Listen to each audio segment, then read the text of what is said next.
Neck-throughs, guitars, they're like a guy that won't have a beer with you. I want to hear what's pushing the notes.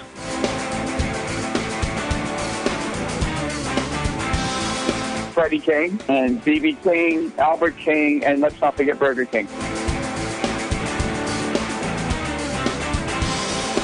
I don't want to blow my knuckle out. Stainless steel is the work of the devil. These go to 11.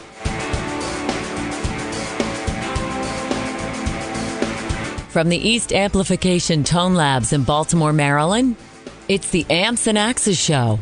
With your hosts, Jeff the Godfather of Low Wattage Amps Bober and Mick Marcelino. Hello, Mr. Marcelino. Well, good day to you, Mr. Bober. Good day. Good day. A little backwards, wasn't it? Huh? A little backwards. That's good. You always throw me these hooks. That's right. Keep it fresh. Okay, first we're going to start off. We're going to thank the fans. Thank you, fans. Yes, you guys have been doing awesome, man. You're definitely spreading the word. The numbers are going up. You've been clicking through the banner on ampsandaxescast.com, through the Amazon banner. It's beautiful. Showing some love.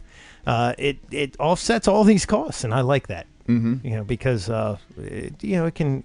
We're talking about some things. I mean, it's going to get it's a little bit more expense. You know, so we got every time we turn around, it's always something. We got to stop thinking about things. Talking about things. Yes, and you guys have been following. That can only lead to other things.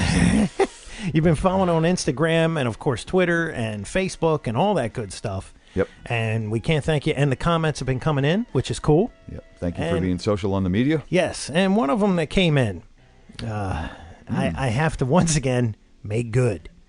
Hell, if you can't make good, what can you make? Yes. I went on and I talked about how, I killed off Chris Poland.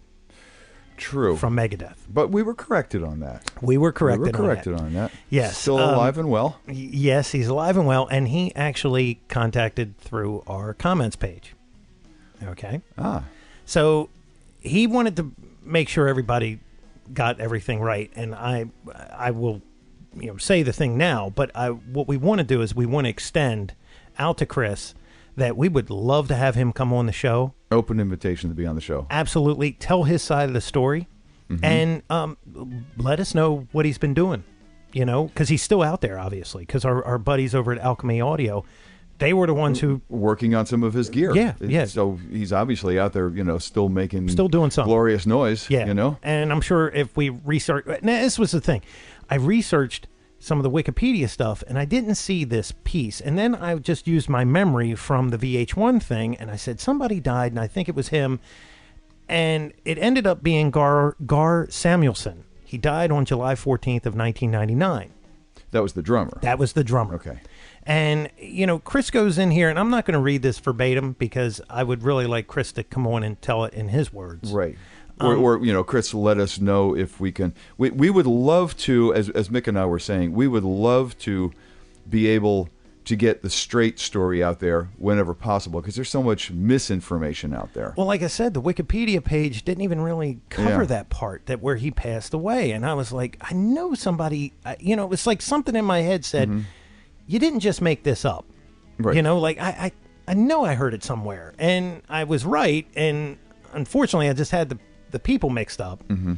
And he said Gar was an incredible drummer, in his opinion the best one Megadeth's ever had, and just an awesome person, and a great inspiration.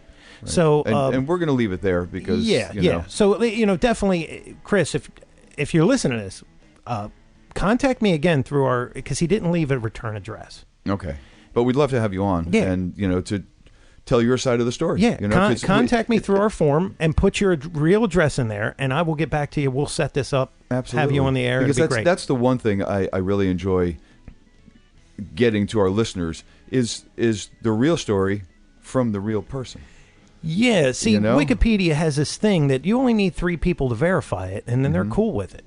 So this person may never be connected to it. Well, look, whatever story's out there, if it's out there long enough and it goes through so many people. You know, yeah, it's like when you were in school. Right. It never ends up being the same story. Never. And all of a sudden, at the end of that, if 3 people hear the same story, which is an incorrect story, you know, yeah. It's then fact. Yeah, it's like it starts off, fact. Johnny had an ice cream cone. By the time you get to Susie, it's, well, Sam murdered 3 people last Tuesday. Right. And you're like, that wasn't even while Johnny was eating ice cream. But, you know. But, yeah, so we love when people come on and tell their real story because it doesn't get any more real than coming from that person. So absolutely. So please, open invitation to come on. Yeah. And the email that you sent to Mick through the site, if you would like us to post that on our media, we can do that. We can do that too. If you like, you know, that part of the story to be out there, just let us know. Yeah. You know, but we just want to put out truth whenever possible, and it's always possible when it comes from the person themselves. Yeah. So, yeah. You know. So hey, come on, say hi, man. Absolutely. For sure. So, love to hear what you're doing now too. Yeah, that's a big thing because he's an amazing guitar player. I mean, if you got Peace Sells, which is their first real big selling record, that is chock full of notes. That is some riff magic in there. And, you know, the sound was definitely for the metal guys, a very scoop sound, you know, back in the day. But just really intricate stuff and really just flying. Not so much speed for speed, but just, you know, just going, man. Right. It's you know, it's definitely, you had to work at that. You weren't stepping into those shoes very easily. Right. You know, so yeah, we'd love to have them on. Absolutely. Okay. Absolutely. So I got another thing. Okay. All right. I never really gave much thought, and I guess because being a metalhead, it just never approached. And you know, the association with Nirvana, I just never really ever thought of Dave Grohl as any kind of thing, right? But I've come to grown. Say what? I know. Look, okay, but I've kind of grown on to where, you know, I'm digging the music, but the one thing that I dig more than the music is I dig Dave Grohl. Okay. So there's this. I'm going to play this little 1-minute clip off of YouTube here, and it's called "Touring Dave Grohl's Epic Studio 606." Okay. Okay. The last minute of this video, he says some really profound stuff, and I want to play it for everybody out there because there's a side that I think we're losing now. Of course, you know, it's Foo Fighters money that we're talking about here, so. This is not, you know, obtainable for everybody. For most people, right? Yeah. Right. But I just want you to hear this on his thing. Well, first off, this is a fan who won this tour. Okay. Oh, okay. Him and his either girlfriend, wife, whatever. They got to go through this studio that is literally private, like it's theirs. So they went in L.A. They got a warehouse. They made it into their studio. Rehearsal, so it's a studio and rehearsal space. They record bands there, and then they got a storage area. And one of the things in there that they do, the drummer, I apologize, I don't know his name. He said of Foo Fighters. Of Foo Fighters. Taylor Hawkins. Yes. Yeah. He's because the whole band's there. Oh, okay. Pat Smear, he's there, and the other guitar player, I forget his name. And the bass player. That one's escaped. Yeah, there's another guitar player. It's like a third guy. Right. And, well, anyway, the drummer goes like this. He goes, they have a storage area, and it's huge, and it is packed full of equipment, right? And he goes, well, see, here's the problem. Every time we go on a new tour, I get 3 drum sets. One goes to Europe, one goes to Australia, and one stays in America. He goes, well, they all end up, after the tour, back here. And Dave goes, you know, isn't that some crap? He goes, when you're starting off, he goes, you can't afford anything. He goes, and then you make albums and you get famous and they just give you equipment. He goes, could that be any more backwards than, right. And he goes, you know, I have enough money to afford this stuff. He goes, but they just give it to us. So, you know, whoever his drum endorsement is, they give him 3 drum sets. Nice. At probably $5,000 a set. That could be nothing a set. Who knows? But you know what I mean. Right. Yeah, so it's kind of funny. But anyway, this part talks about how they record. Okay? Okay. So here we go. Take a listen. Let me know what you think. We've made most of our records. If you look in here, like These are all our tape. These are the tapes for. There's Monkey Wrench, and there's My Hero, and here's Learn to Fly, and I mean, honestly, like, making albums to tape is f***ing easy, and I think that people get scared because there's so much emphasis put on perfection now that's why people use computers. Like, if you're a drummer and you speed up a little bit or you slow down a little bit, you throw it into the computer and it go and then make you sound perfect. And then if you sing a little bit sharp or a little flat, you can smooth all that out. And it just makes it sound, you lose all the personality and character, you know? So, you know, imagine if you Pro Tooled like a Who record. It wouldn't sound like it's like, wow, that's tape, you know? That's Monkey Wrench. So that's Monkey Wrench. That's incredible. So it's cool, you know? And with computers, I mean, look, they're great for some things, but when it comes to making like a raw rock and roll record, you just can't beat it, you know? It's just, you gotta just go with tape. So there you go. Mm-hmm. And he's got like this wall, and he's like, oh, here's Monkey Wrench, here's Rope, you know, and it's literally this 2-inch reel in a box, you know. And you know, go record on tape. That's fine. That's great. Again, you're talking Foo Fighters money there. Yeah, exactly. But the thing is, and we've had guests say this before, you know, it doesn't matter if you can. Almost everybody can afford to do a digital, and almost nobody can afford to do it on 2-inch tape. Yeah. Okay? By the way, when he's walking in this back area, because you can't see it, he goes by what looks like 4 of the 2-inch tape. Oh, I'm sure decks or reel to reel. Right. And I'm like, what do those cost? But the thing is, nobody can afford to do it on a 2-inch tape. Yeah. But treat the process as if you were going to 2-inch tape. Mr. J.D. Simo, remember? Right. Absolutely. He said he treats Pro Tools like it's 2-inch tape. Right. And a lot of their stuff is just partition off, put your mics in front, get your levels right, get your sounds right, and then just go. Perform as if that's costing you, you know, $5 an inch, and you're you know, exactly, and you're burning an inch a second. Right. Are you burning? No, it's how many feet a second does it go, or something like that? What's the high speed? 13.5 IPS. So 13.5 inches per second. Per second. Right. Yeah, that's cooking. So, you know, treat the recording like you're burning that kind of money, and make it count. Yeah. You know, make it count. If you're in a prog band like a Dream Theater thing, then you got your click, and everything does kind of have to be a little, you know, it's got to be tighter. You know, I don't believe that you can't get away with just letting it roll. I'm a firm. I refuse to use that stuff. Even in a scenario like that.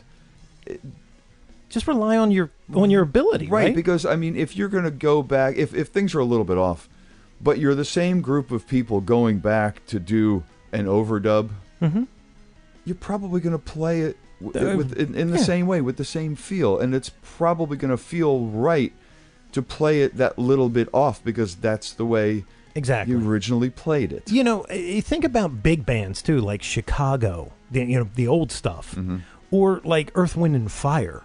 You know, when you hear that stuff, that's the real deal. That isn't a keyboard making horn sounds. That's real guys. And you know, the reason that it holds to the test of time is just because it's so organic. True. You know? True. So look, and on top of that, and I'll go off on just a little bit of a tangent. The reason I found out some information about the Fractal versus the 11 rack and why there's such a price difference. Oh. The Fractal is just light years. I mean, it's like there's hundreds of pedals and like 70 amplifiers that are not just a sound capture. They actually, through software, rebuild the actual circuit of the amplifier and then run that sound through it. And by doing that, there's some, through the software, there's some like algorithms that create that sound of like a 5150 or a Friedman. And then the guy that writes the programs, when they put it out, if the users, because they have a huge forum and they monitor it, they constantly are revising that, and they say it's almost, it's dead on. The Kemper, yeah. Kemper or whatever it is. I apologize. They use the sound capturing. So you take your rig and then you stick a microphone from that thing to that. It does this weird space thing through your amplifier. It actually puts a tone. It sends its signals, that it, known signals, and sees how it interprets those signals. Exactly. The difference is between the Fractal and the Kemper is that the user samples that they put out on the forum don't always work for people because it relies on the guitar too, the pickup setup, what kind of pickup, all that, because that's what it takes. It takes that information and it plugs it through. So if your amp sound, take one of your East amps, right, and you plug in whatever, Les Paul, one of your guitars, and you got the sound dialed in. Well, when the Kemper goes through that, it will re-emulate that sound, but see, it sounds good to you with those pickups. Now, I take my guitar and plug it through with those same settings, and I may have something completely different. And it doesn't, the knobs don't react like the East. You see, it's a little bit different. You'll get your mid change and you get your bass change, but it's not exactly how your amps work. Where the Fractal is the actual circuit, and the knobs work like they're on the knobs of the amp. So that makes sense. In both camps, some guys love the Kemper, and then the other guys love the Fractal. I mean, it's a very divided thing, and neither one, of course, are wrong.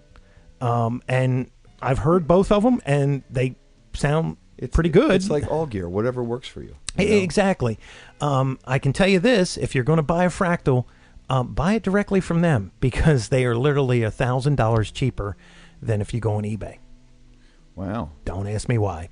But I watched a whole forum. I watched a video forum thing on it. It was very interesting. They showed how the Kemper worked. And maybe there's a long wait if you buy it direct from them. Yeah, who knows? Could be. That's a lot of times people pay extra to get it now. Yeah, I think it's like it could be 1 to 3 weeks, I think is what they said, because there's probably a build time. I'm sure they don't have like a warehouse full of them. They're made in the USA, by the way. Which is awesome. Yes. Totally respect. And they say that Fractal can take a drop and survive. It's a very tough piece of gear, they say. Cool. Physically. So anyway, interesting. So we took it from the 2-inch tape to the Fractal stuff, and I just love Dave Grohl. I think that guy is just that is a guy that has never let cash or fame get in the way of his real personality, I think. Well, he's got enough of it now that he could actually trip on it. So I hope it doesn't get in well, his I think way, he did when he fell off the stage. Oh, probably. Yeah, he's the consummate. He's the picture of rock and roll in the Webster Dictionary, as far as I'm concerned.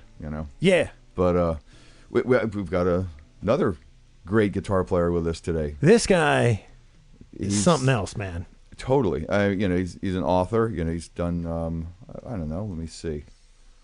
What is it? 200 books. 200 books. Wow. Works for Guitar World, right? Well, yeah, he's the senior editor for Guitar World, Guitar for the Practicing Musician, Guitar Extra, Guitar Legend, Guitar World Acoustic, and he really he charts a lot of really cool stuff.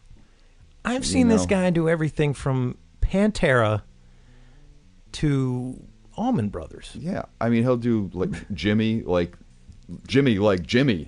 I saw him do Keith Richards, like Keith Richards. Mm-hmm. Yeah. Like he was mainlining heroin. No, I'm just kidding. Yeah, must be what you have to do to play like Keith. But anyway, I've been a fan of this guy for quite a while. Me and too. We finally get to have him on the show. Which is just too cool, by the way. It's very cool. So we're going to take a quick break, and then as soon as we come back, we'll be on with our guest of the week, Mr. Andy Aledort. Hi, I'm Daniele Gottardo, and you are listening to Amps and Access. Ciao ragazzi, sono Daniele Gottardo e state ascoltando Amps and Access.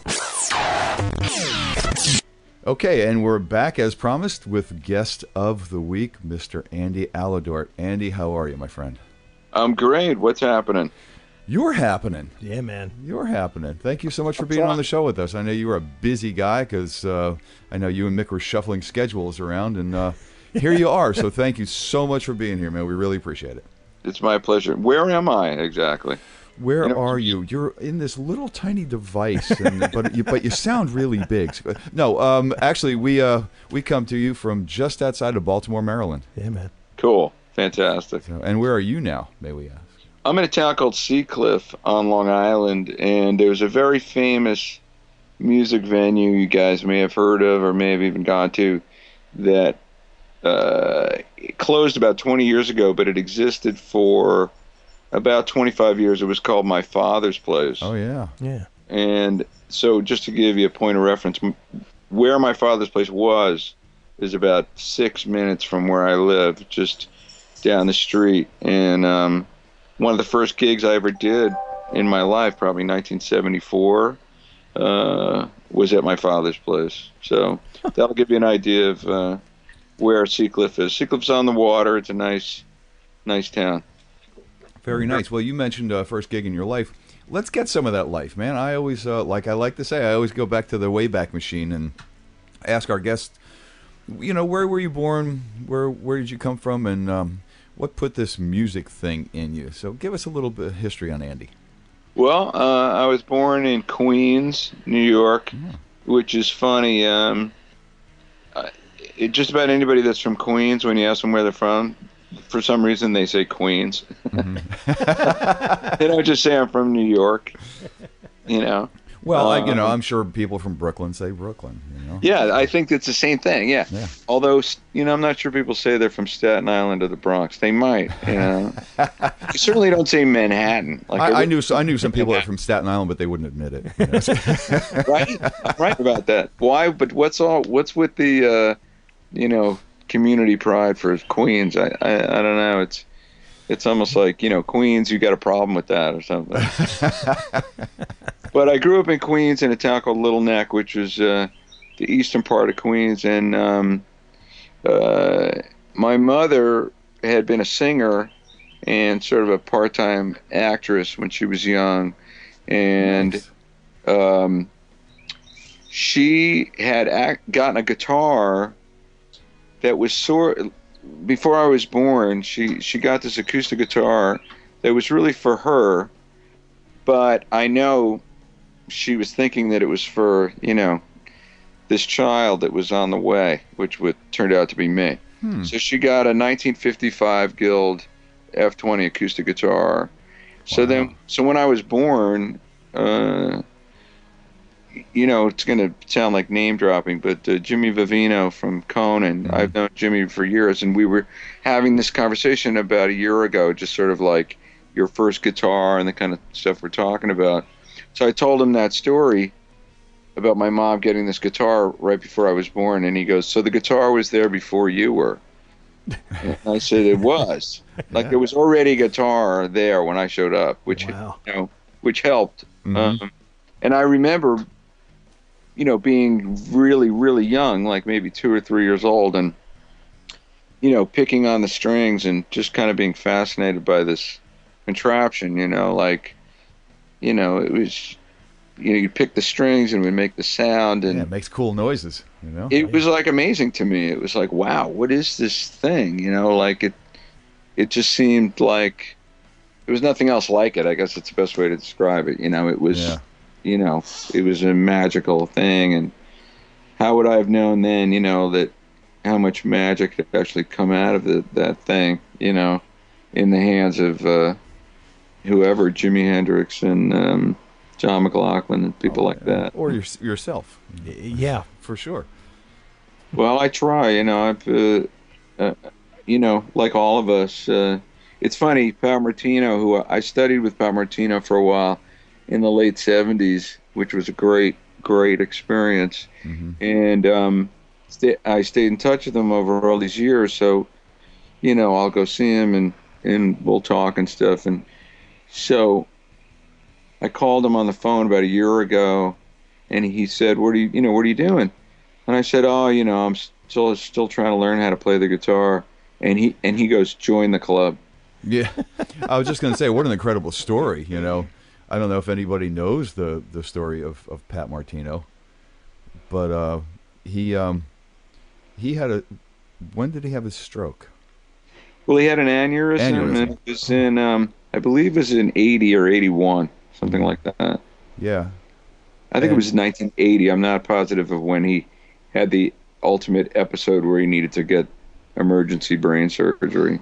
Yeah, and he was, an unbelievable, phenomenal guitar player at that point. Lost the ability to play guitar. Ugh. Had to relearn all over again. Yeah, it's pretty wild. He didn't know who his parents were. He didn't know anything. Yeah. Had to relearn everything, and he's back to being Pat Martino. Aneurysms go two ways. You either come out of it, or you don't. Yeah. It sure seems that way. I mean, he told me, it was funny. I hadn't talked to him for a while, and then maybe in 82 or 1, like it was a very short time after this event, I didn't know anything about what had happened to him, and I was near South Philly, and I had his phone number, so I just called him, and he said, "Oh, well, if you have the time, come by." And I went to his house, which was fun. It was the only time I ever went to his house, and his dad answered the door, and Pat was upstairs, and I didn't know anything, and then he told me this whole story about what happened to him. And he wasn't even playing the guitar yet at that point, again, And he was recording, and he had a Mac, like one of the first, Mac computers from 1980, or 81. Where the screen was the computer. Yeah, the whole thing was a tiny little thing. And he was recording digitally, like he was making music. But he told me this whole harrowing story, and they gave him something like a 20% chance of surviving the surgery. And anyway, it did take him a few years. It took a lot of work. And today he can use it, for one-liners. Like if you ask him a question about a tune or a person or a record, they'll just go, "Well, my memory's not that good." You can't, he's making a joke. Like, gets him out of everything now. Yeah, if you know anything about me, you're not going to pursue that line of questioning. It's funny. It's like Jason Becker. Jason Becker, I think, is like working on a new album. Yeah. And he's got ALS. And he does it by talking to his dad through his eyes, and and his dad actually navigates the computer, and does all these parts. And then, of course, they start off his documentary. He goes, "I'm Jason Becker, the sexiest man alive." Yeah, it's great that he's alive and he can do what he's doing. And I think there's a new project, the music of Jason Becker, that's coming out with Guthrie Govan, and a lot of really incredible guitar players have contributed to it. Yeah. He was phenomenal, when Perpetual Burn came out, and he was 17, I think, when he recorded it. Yep.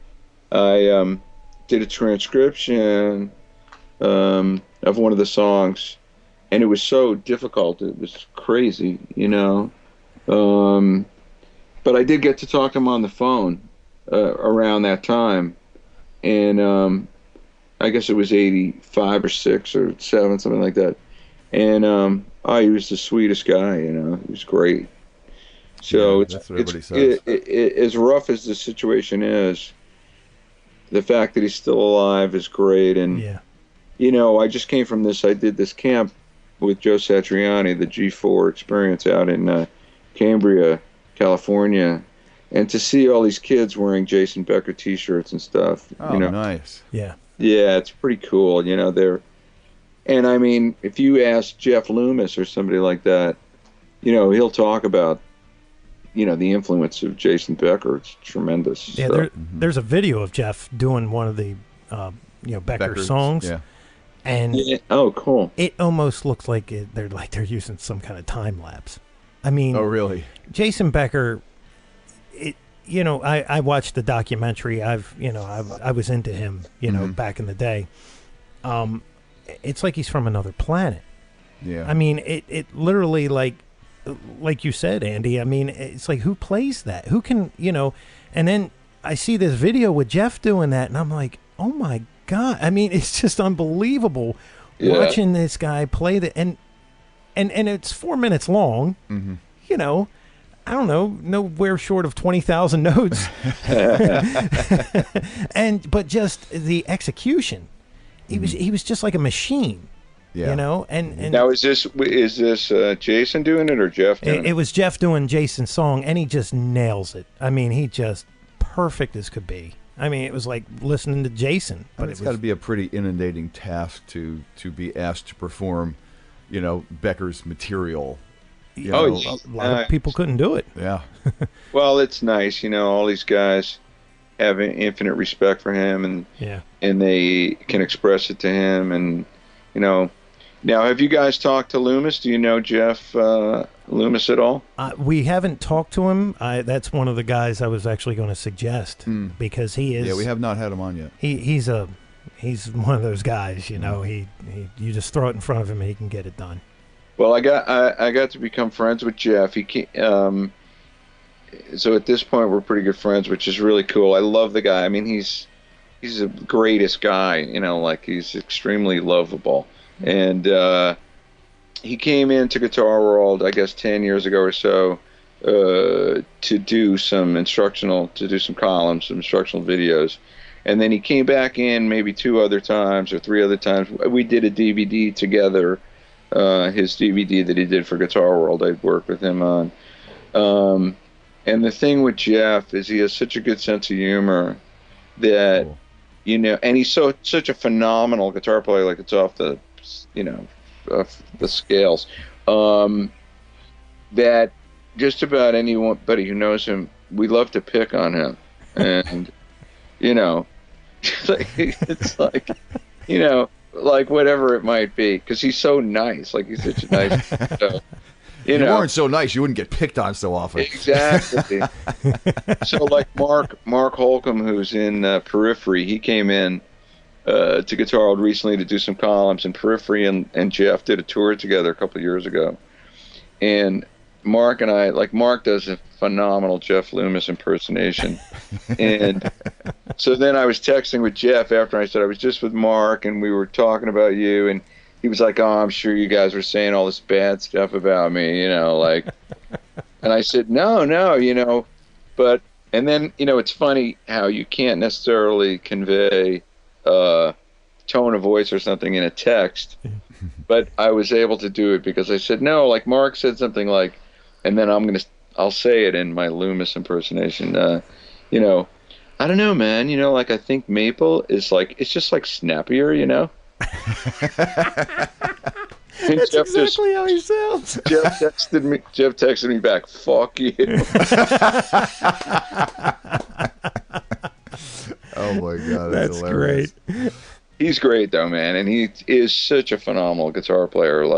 It's amazing guitar player. Well, we are speaking to another amazing guitar player, and I want to find out where, what was your major influences that first got you into it, and what material was like your first high school band playing? I mean, what did you cut your teeth on? Well, I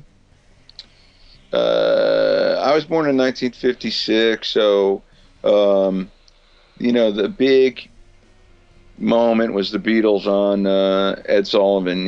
So I was 8 years old, 8 years old when that happened. I guess I was still 7, but before that, like I said, my mom had been a singer, and this guitar was in the house, and she had a lot of great records and a lot of different stuff, everything from Tony Bennett and Ella Fitzgerald, and then people like Blossom Dearie to, she had some Lead Belly and Josh White, like blues records and stuff. Yeah, and did she play as well? I mean, she bought the guitar, you said, for her, quote unquote, but she was really a player. She really played piano. She learned to play some guitar. She just wanted to be able to accompany herself singing because she was more a singer, and she was a much better piano player than a guitar player. But she learned She learned some, to play on guitar. Just to try to put this in a nutshell, there was a local guy who was a guitar teacher who, if you're from Queens or Long Island, this is like a legendary guy who taught for over 40 years and at least 3 generations of guitar players' lives he affected, a guy named Joe Monk. And he was my guitar teacher when I was 11. And so at the time, before I was born, she was taking lessons from him, but she would say, oh, why don't you just play, Here's That Rainy Day, or play Autumn in New York, or, all these standards, just so she could sing, And he was like this real Joe Pass chord melody guy. Phenomenal. A phenomenal guitar player. And a phenomenal teacher. Like, ultimately, probably, without me really being aware of it, one of the most influential people on what happened to me in my life, because teaching became such a big part of my life through writing articles and instructional stuff and having students and everything else. And the thing with Joe was he was just a great guy. Like, he was really warm and funny, and he played the crap out of the guitar. Like, he was phenomenal. Like, he was phenomenal. And I mean, I was taking lessons from him in 1966. He was still teaching in 1999. Jesus. So, wow. How old was he?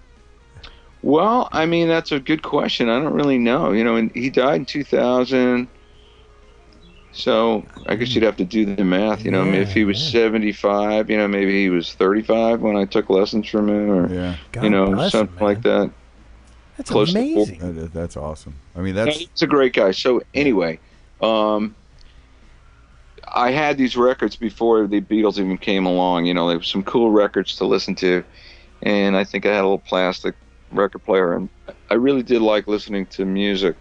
And then saw the Beatles and became obsessed with the Beatles. And a couple years after that, I started to take lessons and learn to play. And Joe, when I was 11, taught me how to read music, and it was a really good start. But chord melody versions of "Darn That Dream" and "Four" and more, and the going out of my head, and like what he did. I wanted to play rock and roll, and Beatles, Rolling Stones, sure, who didn't? Kinks, yeah, right. Yardbirds, the music of of the day, of the teenagers that were around me in the burgeoning sort of. We're talking now, it's 1967, 68, Cream comes out, Hendrix's first record comes out. So, but I was much more into art. I was an artist. I was pursuing art, and I was barely playing the guitar.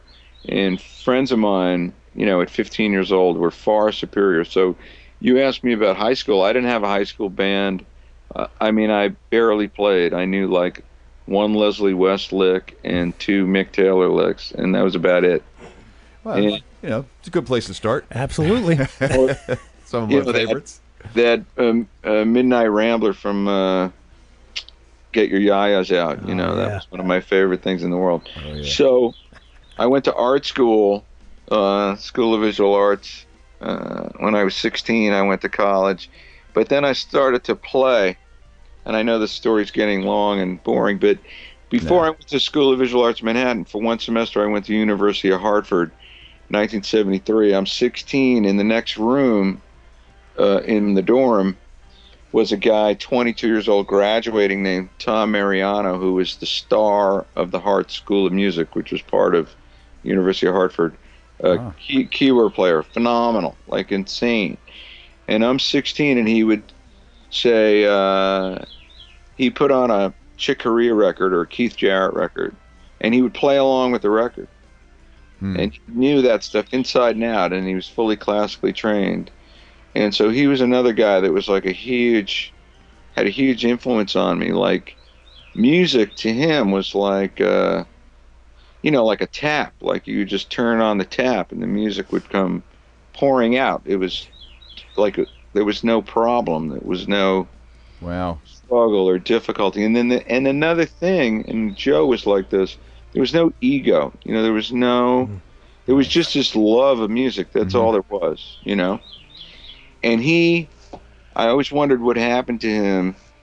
And a few years later, a guy named Tommy Mars started playing with Frank Zappa, and that was Tom Mariano, same guy. Wow.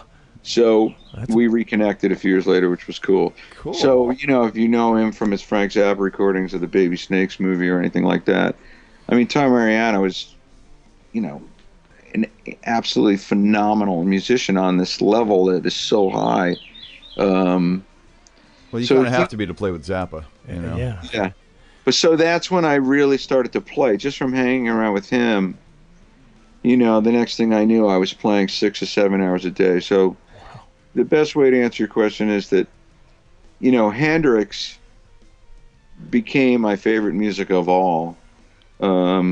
A little bit before that, in 71, let's say. Like right when Hendrix died, I thought in 70, I don't know, I started to listen to him like crazy. And especially Electric Ladyland was, for me, like, they always, if you had to put your favorite record, a Desert Island record, yeah. If I had to pick one record, it's an easy choice for me. It would be Electric Ladyland. Like, there isn't even a contest. It's like, it's like everything changed. That record has everything to me. It has pop songs, and it's got the slow Voodoo Child. It's like the greatest modern blues playing ever. The sound's amazing. The sound of his guitar. Mm-hmm. Yeah. And then you have 1983, this like musical collage thing from outer space. It's so creative. What have we ever heard that's like that? Nothing to that point for sure. I mean, that was a huge game changer. I fell in love with that record when it came out. Yeah, his tone on the albums were second to none. Yeah. You could tell like what he was thinking, he conveyed very easily. Mm-hmm. Yeah, and it's a lot, and it's so much different stuff. Like, we all know he was an incredible rhythm guitar player in an R&B style. Mm-hmm. And for all of his, accomplishments in that department, Little Wing and Castles Made Us In, there's no song for what that is and in a creative way, no song surpasses Have You Ever Been to Electric Ladyland? That's what he does on that song, and rhythm guitar wise is just, it's just absolutely amazing. It's unbelievable. And the sound is great, and it's a completely different kind of a sound than the sound that's on the slow Voodoo Child or the fast Voodoo Child or House Burning Down or, all along the Watchtower. You just pick one song. Watchtower? Like, is there a guitar tone that's better than that? He really know how to get them, and they were so beautiful. I don't know that there's any other better descriptive adjective than beautiful. Yeah, I couldn't agree with you more. And it's clean.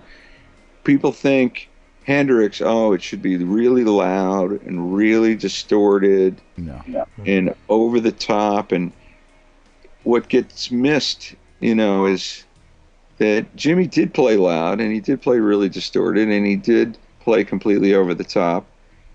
But such a small percentage of the time when you look at, if you were to compare it with everything he did, Yeah, the studio stuff, twin reverbs and things like that, just, beautiful, clean tones. And man, just, it's like it's like water. It really is. It's like water. It's just so free flowing and beautiful and smooth. And did you, when you started to get into him, did you actually at that point start to play a lot of his stuff? Did you have the opportunity to play it live? Did you do like a Hendrix cover band or anything? Or well, what happened was when in 74, my second year of college, going to School of Visual Arts for fine arts, I formed a band, my first band, a trio, guitar, bass, and drums. And the drummer, this guy Ed Cavasano, he's the drummer on all the instructional stuff I've done. It's Hendrix related. So that Jimi Hendrix Signature Licks book that I did, or all three of the DVDs, Our Experience, Axis, and Electric Ladyland, that drumming, that's all Ed. He also did the transcriptions. There's a Hal Leonard transcribed scores book for Are You Experienced? And he wrote out all of Mitch's drum parts for all of the songs from Are You Experienced? So if you think for a second about Third Stone from the Sun and the drumming that's on that song, and the idea of having to sit down and write it out, it's insane. Yeah, wow. He was suicidal at the time, because I would go over there, say, "How this transcription's coming," and he hated me for getting him involved in that. He would throw a rock at me and tell me to get out. I could tell you this: Mitch heard the stuff. Mitch Mitchell thought it was himself. Oh wow! And he got mad, and he said to me, "I didn't give you approval to use my drum tracks." Wow. And I said, "Well, I'll tell the guy who played it that you said that, because he's going to be really happy to hear that you actually thought it was you." It was you, right? Wow. So that's the ultimate compliment, man. Yeah, man. It really was. And you can't tell if it's you or not. Yeah. And not say anything disparaging about Mitch, because Mitch was great.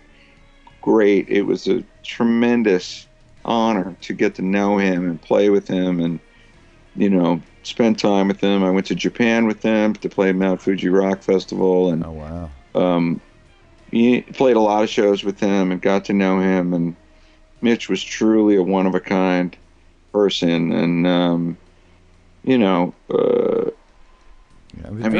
forget it. Like, it's a pretty short list, right, of the greatest rock drummers that ever lived. So, well, I mean, he was a very jazz-infused rock drummer, and that's I think that's what Jimmy needed. That it just worked so well. I mean, I don't know that a straight-ahead rock and roll drummer would have been something that would have enabled him to convey his music so well. It really needed to be free flow, jazzy kind of thing. It really wasn't pigeonholed into rock, even though he's a quote unquote rock player. Well, he's so much more. And you could tell by when it was Band of Gypsies, Buddy Miles. It just didn't have that same mojo. And it was just different. And it was definitely very different. And he was ready to be different. He wanted different. But for the early stuff, man, it's just it was just magic. That three-piece was magic. And you can't. It's impossible to imagine those records with a different drummer. Right. Like, the records, the songs, maybe they wouldn't even have happened. How could Manic Depression have a different drum beat? Yeah, that's true. How's that song going to sound that way? How's I Don't Live Today going to sound without that beginning? Yeah. It's iconic. I mean, Mitch was as iconic as Jimmy was. Yeah, for sure. Well, anyhow, so that was Jimmy needed. Yeah. We played like 30 Hendrix songs. We played songs that people never heard of. We would play Look Over Yonder and Three Little Bears and Catastrophe and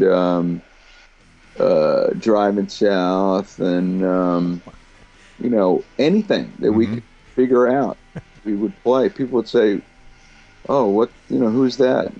Every question had the same answer. It'd be Hendrix. That's Hendrix. And then we also, I love Johnny Winter, so we played some Johnny Winter, Jeff Beck, Truth and Beck Ola. We played those songs from those albums. Nice. And then when Rough and Ready came out, we played Got the Feeling and Situation and New Ways and some of those tunes. Going Down. That's the consummate jam tune nowadays, Yeah. You want to jam? Yeah. Going Down? Okay, E. Let's go. Yeah. Exactly. It's true. But I also loved Frank Zappa and Trower. And I was listening to a lot of jazz, so I wasn't learning that much about playing jazz.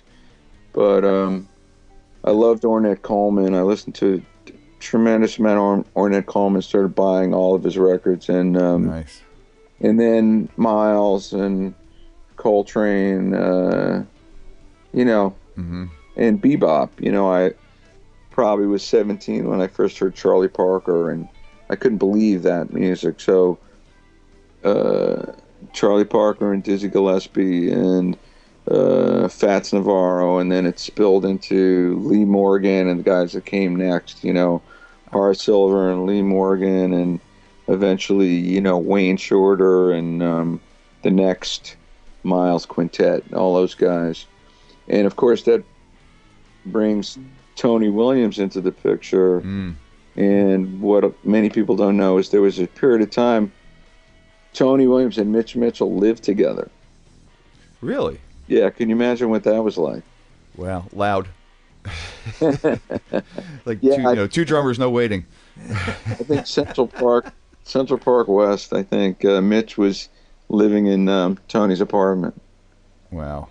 So anyway, all right. So go back to the Hendrix thing for a little. What were you using the Hendrix Rig? What was your gear at that time? Do you remember? Oh yeah. Well, the first good guitar I got, I had an electric guitar. The first electric guitar I got when I was 15 was a horrible guitar. It was a black Univox Les Paul. I had one. It really? Yeah. Man, you were in a small club. The Tunavox, as they used to put it. I think it was made out of presswood or something. I don't know what it was made out of. Particle board. I don't know, it was black and it looked cool, you know. Yeah. And the one I bought from a buddy of mine, he had put Gibson pickups in it, so it sounded a little bit better, but it was a horrible guitar. In '73, I bought a 61 Strat, which is the Strat I'm using in many of the DVDs. It's that old beat up Strat that's in the Axis DVD and some of the other ones. I think it's in the Electric Ladyland DVD too. Nice. And for the longest time, that was my only electric guitar. Was this 61 Strat, and I bet that got a whole lot of love. That got a lot of abuse. That's what I meant. Yeah, that got a lot of abuse. When I started writing for magazines later, I would bring it with me to do these interview lessons with guitar players.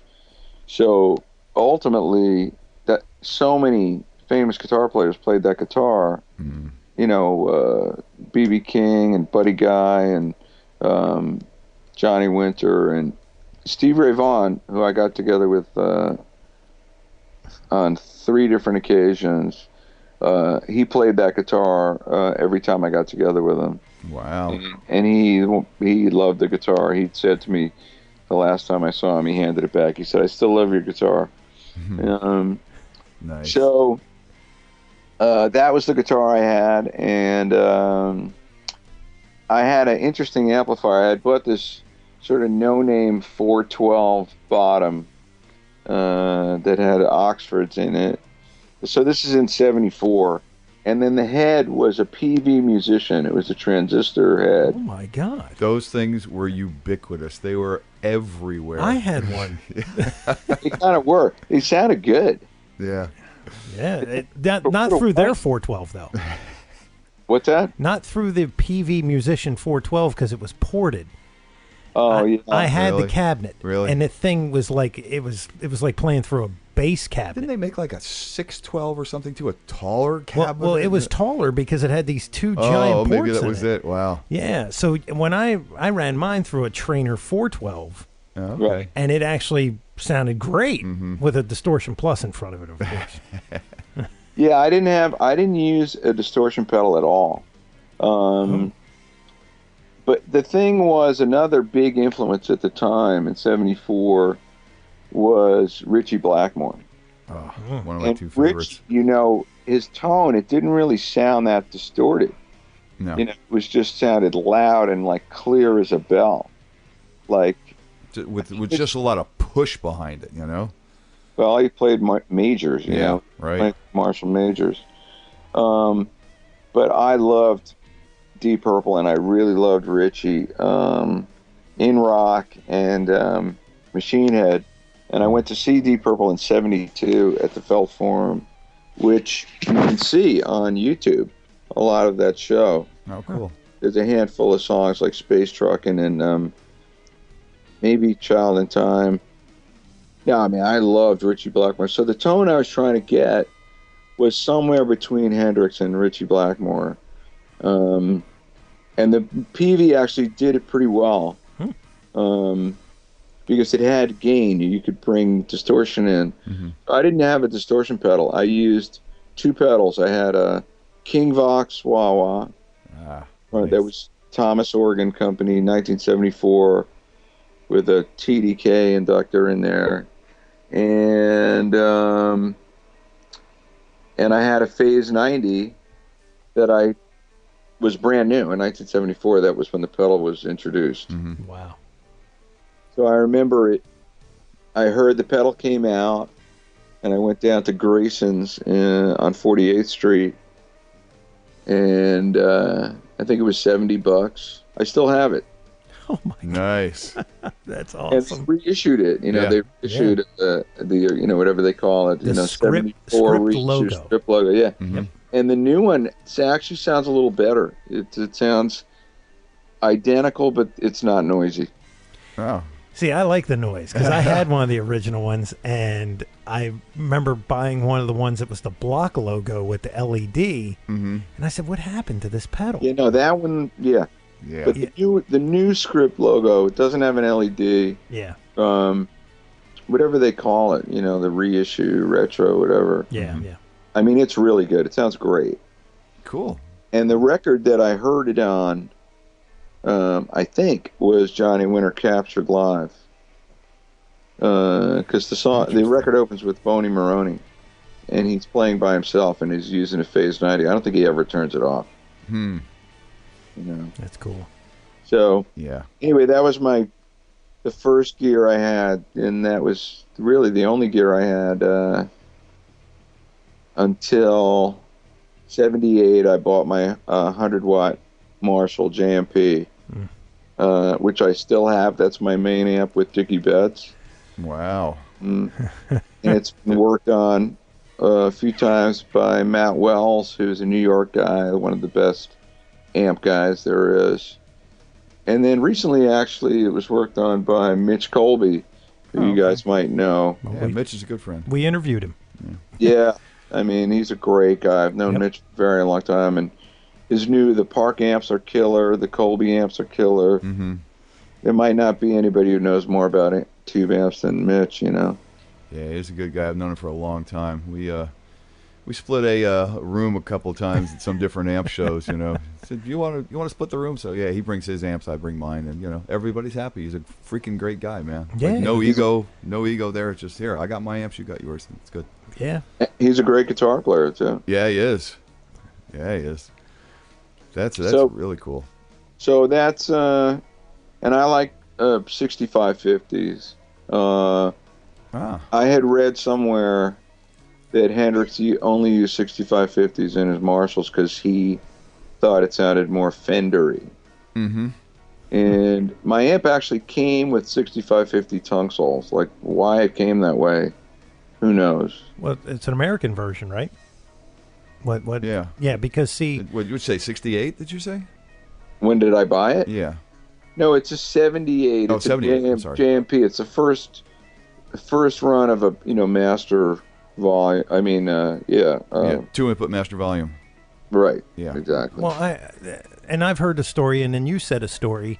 The story I heard is that when they would ship them across the water, because shipping was not what it is today, the EL34s would bust. So they decided, well, we'll just. They didn't take travel well, and they would fail prematurely. They would fail within the warranty period. Well, I tell you what. Now, the one thing that I'm always impressed by with Andy is that I see the Guitar World videos online, right? And I see him and he goes, okay, so today we're going to do Keith Richards, and he's got this you have a black Telecaster, right, in that video? I think, if I'm not mistaken, is it a Strat? It could be. Yeah, and it looks like it was ran over by a truck. I mean, I do have a black Telly that's a 70. Yeah, and it's rough, right? I mean, it's like. Well, whoever owned it before me, they stripped it and then they painted it with a paintbrush. That's what it is. Because I'm like, that is the strangest texture I've ever seen on a guitar, right? I have one that I always say is painted by a blind guy with a paintbrush. You know? Yeah. But then he pulls this off and he does this thing, and I'm like, that could be Keith Richards. And then I see the one where you do Dimebag Darrell and then Tony Iommi and then like all these different guys, and I'm like, how does he? It's like he transforms into these dudes when he's conveying this, and you can see that you're like reading. A lot of times he's reading a chart. He's reading the music, and he goes, "Okay, so when he goes into this section, this is the kind of thing that he's doing, and he's kind of off time with it and stuff, but he nails it." And I'm like, "That is so cool." Well, thanks, man. I appreciate that. If I'm going to teach something, I want it to be as accurate as possible, of course. And, I don't know what are the best words to use to describe it.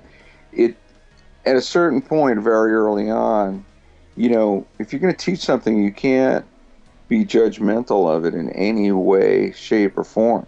You have to listen to what it is. There are people out there that love it. So whether you like it, love it, don't like it that much, whatever, that's irrelevant. It's, you're the service you're trying to provide is teaching whatever this thing is the best way that you can. And what goes along with that is you have to have respect for it, I think, to do a decent job of that. You know what I mean? Sure. Now that makes sense. It's the that's the answer. To look at it. That is the perfect answer, because I was like, I would see him do this, and I was like, he's just going from this one genre to this other, and I'm like, he can't like all this music. You know what I mean? Like, well, you can. It's music, and of course you can like it all. I see him do his thing with Dickey Betts, and I go, well, this guy's just, he's a good old rock guy. He's got the stuff. He's got that mojo, and which I just love. But then I see him like doing, Pantera, and I'm going, come on. I don't think he's throwing in Vulgar Display of Power into a CD player in his car. What amazes me, I love that record. Cool. I mean, what amazes me, and I do want to get into like the Guitar World thing and the videos and how you got involved in those and which came first. But just to comment on that, it's most guitar players, after they've been playing for a very long time, they kind of have their own style, their own way of playing things. Even if you try to play a piece by someone, part of you is going to come out. Yeah, when you play it. Now, but I don't see that happening. I see such a true representation of the product when you do it. It's like a carbon copy. It's not like this is some guy trying to play this song. It's like he has to disconnect. This is somebody playing this song exactly the way it was played. That to me is like, it's kind of like supernatural, because you a guitar player just inadvertently plays his own way, but you play the way the composition was performed. Well, like I said, the task to me is teaching, trying to teach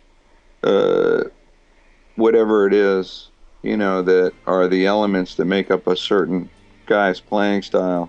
And so the sound, besides the notes that are played, the sound and the way the guy achieves the sound have everything to do with it. Now, the music that I like the most is going to be the stuff I'm most comfortable with trying to replicate. So if we're talking about blues rock style guitar and, those type of guitar players, Jimi Hendrix or Stevie Ray Vaughan or Johnny Winter, Jeff Beck, Dwayne Allman, Dickey Betts. You know, it's not that far of a departure to play turned up, semi-distorted guitar, blues phrases. You know, it's Clapton, and then if you go back to B.B. King and Albert King. But I guess, you know, I really like all those subtle nuances in people's playing that do make, you know, where you hear their personality. Right. You know? And so it would sound stupid to me if I were doing a Tony Iommi lesson and I played it like, you know, did anything that wasn't trying my best to sound like Tony Iommi and capture some of Tony's vibe. It would just be stupid, you know, like it wouldn't sound right. Well, it makes an expert on it. You know, there are guys who I've heard, you know, who, I mean, you would not know. Like, you would not know that it isn't Tony. So, but I'll give you probably one of the best examples that's along the lines of what you're talking about. I did a book in 2002, I think it was, called Blues Rock Guitar Masters. And I did my best to replicate the playing styles of all these different guitar players. So for Jeff Beck, I did Rock My Plimsoll and Let Me Love You from Truth. And I did Johnny Winter, what did I do? Rock and Roll Hoochie Coo and Rock Me Baby, I think. And I did some Ritchie Blackmore. Can't even remember all the tunes I did, but it was a pretty wide array of blues rock style guitar players. I mean, you know, Ritchie doesn't sound like Clapton. Well, the thing is, Ritchie doesn't sound like anybody. You know, it doesn't sound like sound like Ritchie. Distinct. So one of the guys whose music I replicated was Leslie West, because I was always a huge Leslie West fan. I mean, those are my two. I always go back to those guys as my two favorite tonal reference points when I was growing up: Leslie and Ritchie. Wow. Well, me too. I mean, you know, Hendrix is the god. You know, Hendrix is, you know, whatever. You know, master of everything. You know, the sun and the earth and water and everything else. And then there's regular, you know, people that are whatever, the next tier down, which is not that lower down. And so I did Mississippi Queen and Dreams of Milk and Honey because I always really loved the first Leslie West record, that Mountain record, before there was a band Mountain. I mean, that record I completely flipped out over. Blood of the Sun and Blind Men and Long Red and Baby I'm Down and Southbound Train and everything. Like Look to the Wind. People don't know that song, you know, because it's like, I think it's the last song on the record. The record is phenomenal from beginning to end. Totally. So anyway, I did those two tunes, and it turned out I had a mutual friend with Leslie, and I was going to do this interview with Leslie. This was about 9 years ago for Guitar World. And he played those two tracks that I had done for the instructional book, Mississippi Queen and Dreams of Milk and Honey, for Leslie. And then I walked into Guitar World and introduced myself. And he said, he goes, "Oh, you're my hero." And I said, "Well, that's not possible because you're my hero." So he goes, "No, you don't understand, man." He goes, you know, our friend played me those tracks you did for that book. He goes, "You sound more like me than me. Like, how are you doing that?" And so now fast forward to about 3 weeks ago, the latest issue of Guitar World, for my In Deep column, I did something on Leslie, just because, you know, he doesn't get talked about nearly as much as so many of the other guitar players. And so I did a Dreams of Milk and Honey thing because, yeah, I just love it. It's so great. And it was out for just a couple of days, and I got an email and it said, "Call me if you have a minute." It was from Leslie. So I called him, and it was the same thing again. He just freaked out. He's like, "I don't understand how you could do this. It sounds exactly like me, and what you wrote, the description of what I'm doing." So he said, "Can you do this with everybody?" And I said, obviously he is unfamiliar with you, because yes, you can. Well, my answer was that, why I'm bringing it up is that, I want the instruction to be good, and I do the best I can, but when it's something that is something that I, absorbed from listening to it a billion times, something I really, really loved, I said to Leslie, I go, those riffs, like every riff is just tattooed on my brain from that first record, and the sound, everything, it's just, I really, really loved it. So this is kind of cool. I'm going to be getting together with Leslie just from this article coming out. He wants me to write the liner notes for his new record that's coming out, and oh, nice. So, that's been the most fun part of this whole thing, has been having had the opportunity to meet so many great guitar players and guys I have infinite respect for, and just talk to them about music and playing, and met some of them getting to play with, like Dickey Betts or Johnny Winter, the first time I ever played with Mitch Mitchell and Billy Cox, it was just like it was a complete out of body experience. It didn't even seem like it could. That's got to be surreal. Oh my God, that's got to be surreal. It was crazy. It's like he had I've been playing with those guys since I was 15 years old. They just didn't know.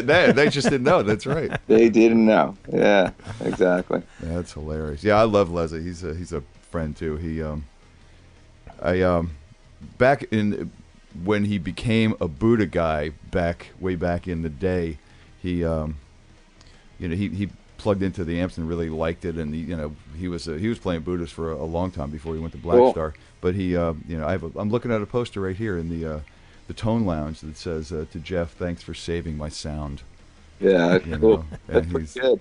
That's pretty good stuff right there. Oh, for sure, man. Like I said, I idolized his tone and Blackmore's tone, and they were so different, but they were just so perfect, They were. Well, did you see the article? Did you see the Blackmore quote about Leslie?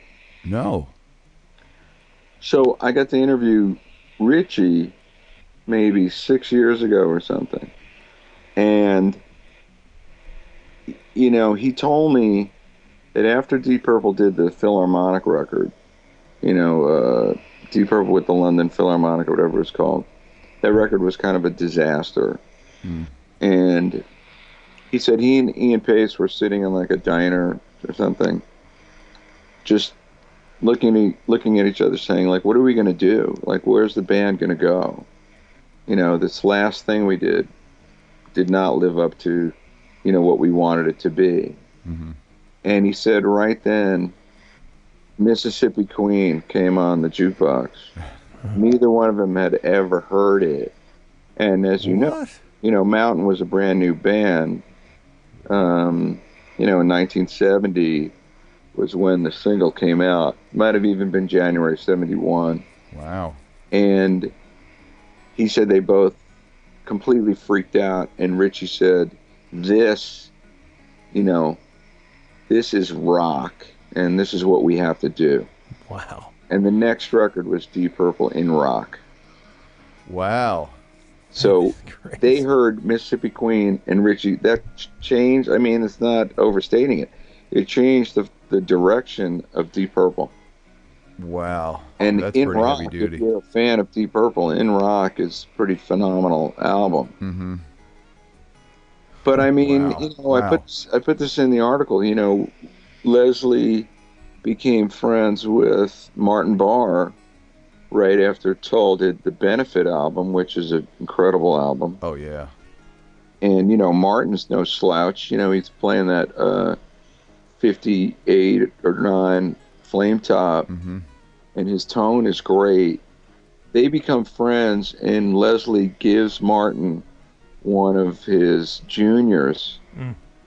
Wow. So what's the next Tull record? Aquilon. That's the only guitar Martin used on the whole record. Wow, one of Leslie's juniors. Yeah. Interesting. Now, I got a funny story about Deep Purple real quick. So a report came out the other day that Ritchie Blackmore may come out of retirement and actually do some stuff. Saw that. But what was so funny in the article, and I don't know if anybody really picked up on it, they said they don't know who the singer is going to be, but they know who it won't be. And that's Lynn Turner. And I thought to myself, how bad did Lynn Turner screw up that not David Coverdale, not Ian Gillan, not Glenn Hughes, but specifically Lynn Turner. Like, hey, I'm thinking about putting this back together. Who are you going to have a singer? Well, I can tell you who it's not going to be. Not you, right. Wow, that's crazy. I mean, poor Lynn Turner. He's probably sitting there going, oops. I heard the same thing. I don't know. Hey, but you know what, guys? I actually have to jump. It's been about an hour, but I'd be happy to talk to you again if you want to do it another time. Yeah. We could definitely do really, that. You know, I mean, as you could tell, I could go on for days. So, you know, there's a lot we didn't cover. Yeah, for sure. We can always, you know, I'll stay in contact with you, Andy. We'll do part two. Back. Yeah. We'll do part two, man. Absolutely. Well, it's great to talk to you. I mean, I love all this stuff. And, you know, I guess the thing is, just to go back to the other thing, you know, I've done video lessons on Lonnie Johnson. And it was an education for me to not just learn to play a couple of Lonnie Johnson licks, but to really try to learn those licks the right way, you know, because Lonnie Johnson was phenomenal. So if I'm going to do a lesson on Lonnie Johnson, it better be decent, you know, because there are people out there in the world who that's, you know, he's their favorite guitar player.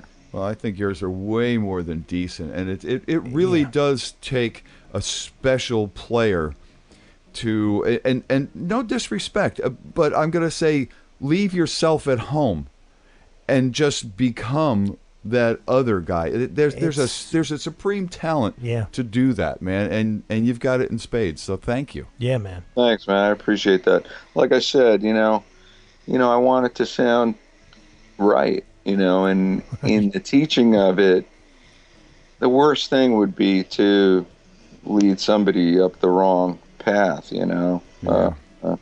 So. And the sound is a big part of it, you know, like if the playing sounds good and the tone's good and the touch is good, you know, then you'll keep watching. We've all seen instructional videos where for one reason or another, you know, and I'm not saying mine are devoid of this, but for one reason or another, you start to lose interest. It doesn't hold your interest. And to me, the main reason, if that does happen, is because you're not getting the music part. You're not getting the thing that's going to engage you, which is hearing good music, you know, hearing something that sounds like music. Right. Well, you got it, brother. Yeah, for sure. Hey, are you still with Dickey? Yes. Are you guys out? No. Dickey had some stuff, some personal family-related stuff this year to deal with that was not the greatest stuff, so sorry to hear we had some dates and they were canceled, and so he's been talking about booking shows again, so there's nothing booked at the moment, but the last I heard is that he does want to play and wants to go out. Last summer was fantastic. His playing and singing were phenomenal. Yeah, we ended the year on the West Coast with 4 shows that were just great, tremendous. You could see them on YouTube. I think the Saban Theater in LA, I think the whole show is up on YouTube. Yeah, it's amazing. Nice. I have seen it. Dude, it's cool. Yeah, we saw him years ago at Ram's Head. Yeah. And it was just phenomenal. What year was that? Oh my God, I don't remember. Who was open? Either Kenny Wayne or was it Ram's Head Live? Yeah, downtown Baltimore. Well, I played with him there at least once or twice. I started playing with him in 2005. Wow. Yeah, it was either is it Kenny Wayne or whose name am I blanking on? Chris Johnny Dworkin. Lang. Oh, Johnny Lang. It was Kenny Wayne or Johnny Lang that opened. Okay. One of the young guys. Yeah, one of the young whippersnappers. And my significant other was going, because she's in love with both of those guys. She's like, oh my God, he sounds so good. This is awesome. This is awesome. And Dickey came on and then went, that's how you do it. Yeah, I exactly. mean, just the sound was so different, and it was just incredible. It was like night and day. It's Dickey Betts. Everybody sounded great. So, I'm sure that was Andy, and I'm sure that was a big part of it. Yeah. So I tell you what, when you go back out again, if you guys hit the East Coast, we'll keep an eye out for you. Maybe we'll come out and do part 2 live. Oh, that would be cool as hell, man. That would be great. We'll see what happens with the dates. Hopefully there will be some dates. As for now, there aren't, and I have my own band. I'm playing locally as much as I can. New York, Long Island, Connecticut, Westchester, cool. New Jersey. Just in the general vicinity. So, what's the band? It's Andy Aledort and the Groove Kings is the name of the band. Awesome. So if you go on my SoundCloud page, there's some stuff up there, and I'd be happy to send you guys some stuff if you play music on your show. I could send you some tunes that you could play, which would be cool. Well, I can definitely put the links there, and we will have a link to Andy's website. Yeah, for sure. And that will stay in perpetuity when the show goes into the archive the week after we air it. But yeah, definitely, man. Yeah, we'll definitely sure. put it up there, and it'll be some good stuff. If either one of us get up into the North Jersey, New York, Connecticut area, hell yeah. We'll take a look for you, man. We'll say, hey. Well, you have to play. If you're going to come, then you have to sit in. Right, like I'm going to sit next to you. Oh, my God. Right. Yeah. Hey, look, I've had to get up there and play with Steve Vai and Joe Satriani. Those people. So, I mean, the closest I got to that was playing about a minute or so on Leslie's instructional video thing. Yes. So that was... So, but I'd be scared to sit next to Andy, too. That was scary. I'd be scared to sit next to Andy, too. I'll tune your guitar for you. You may know this, that the Buddha wah is something that comes up in conversation maybe once a month. Oh, nice. Wow. It's something that is, there's a lot of people that are still pining for out there. Very nice, very nice. Wah wah po. Cool. Well, I'm glad people are still digging it, man. Yeah, That's man. great. That's great. We did a bunch of them. I was modifying wahs for people like Vi and Vernon Reed and everything before that ever turned into a Buddha product. That was my own personal thing before we ever started Buddha. So, well, I'm not going to dissuade you from sending me one.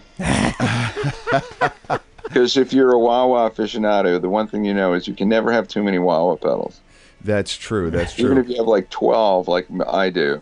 Yeah. The unfortunate thing about that, and I know you got to go, but the unfortunate thing about that is the real early ones, the ones that were before there was Buddha, there was Precision Audio Tailoring, and that was the company that I was modifying and built shit for Stevie and everything. I engineered that inductor to sound like the old Faisal inductors. I did a bunch of research and a bunch of running it on $100,000 machines that friends had, and I emulated the inductor as closely as possible. A few years later, they stopped making that particular ferrite pot core material. We had to switch over to something else, which was very, very close, and that went on for a bunch of years. Then they stopped making that material, right? And we had to go to a third one. Jesus. So it's anybody that's got the real early stuff, there will never be, because they just don't make it anymore. Well, I could tell you, before I went to Satriani's camp, I went through all my wahs because I just wanted to see, which one I really liked the best, and I sort of knew the answer beforehand. And it's my 66 patent pending Clyde McCoy picture wah. Wow. Made in Italy, and it weighs a ton because it's made of like cast iron or something. Yeah, it sounds great. Yeah, well, great to talk to you guys, and let's pick this up again another time. For sure, Andy, and thank you very much for being on with us. I know you're busy; you got to run now, and we really do appreciate it, man. So thank you very, very much. Oh, my pleasure. I appreciate it too. Have a great rest of the evening. You too, buddy. Thanks.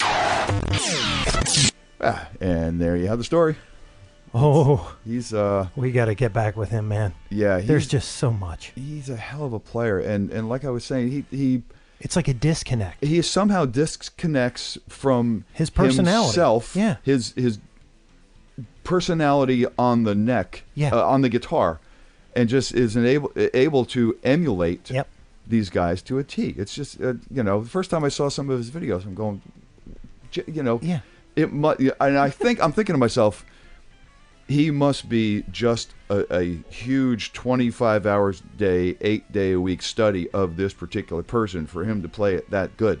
He transcribes it. You can tell he transcribes it because he looks at the chart when he's playing it, which of course not too many people can do that.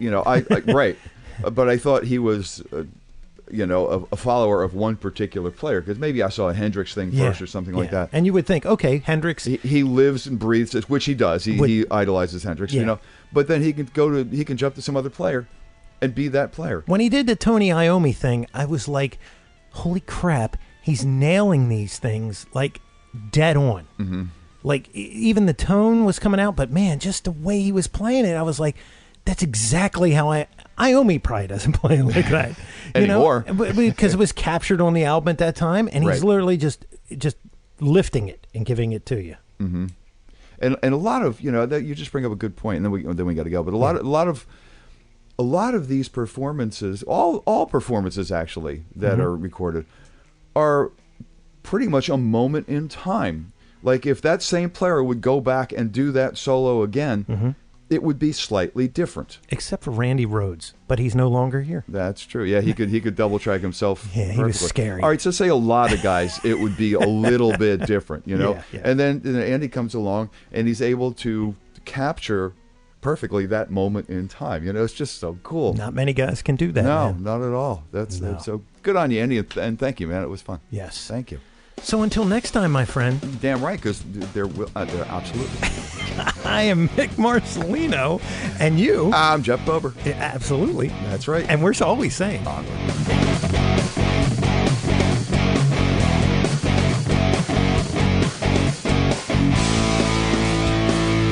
Be sure and follow the show on Twitter @AmpsandAxis. Also, make sure you like the show on Facebook. For news, comments, and everything else, visit the webpage ampsandaxiscast.com. Thanks for listening.